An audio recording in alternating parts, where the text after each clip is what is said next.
Constables వచ్చి అందరూ నా మనుషులందరినీ భయపించి ఇప్పుడు వాళ్ళ పేర్లు తీసుకొని బెదరగొట్టి మా మనుషులు పంపించేసి వేరే బాడీ గార్డ్ లోపలికి పంపించున్నారు sir. International Lab Facility. Student lead startups. Great academic exposure. KL, deemed to be university. మంచు మోహన్ బాబు కుమారుల మధ్య ఆస్తి తగాదం మరింత ముదిరేలా ఉంది. తన చిన్న కొడుకు కోడల నుంచి ప్రాణహాని ఉందని, ఆస్తులకు రక్షణ లేదని మోహన్ బాబు ఏకంగా రాచకొండ పోలీస్ కమిషనర్కు నిన్న లేఖ రాశారు. తనపై గుర్తు తెలియని వ్యక్తులు దాడి చేశారని, వారిపై చర్యలు తీసుకోవాలని అటు మంచు మనోజ్ కూడా పహాడీ షరీఫ్ పోలీసులకు ఫిర్యాదు చేశారు. ఈరోజు మంచు విష్ణు, మంచు మనోజ్ ఇద్దరూ మోహన్ బాబు ఇంటికి చేరుకోగా అక్కడికి పహాడీ షరీఫ్ పోలీసులు కూడా చేరుకున్నారు. ఏసీపీ లక్ష్మీకాంత్ రెడ్డి, పహాడీ షరీఫ్ సీఐ గురువారెడ్డి మోహన్ బాబు ఇంటికి వచ్చారు.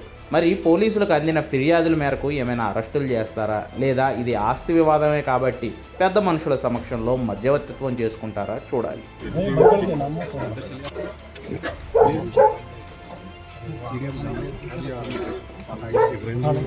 లైవ్ ఇది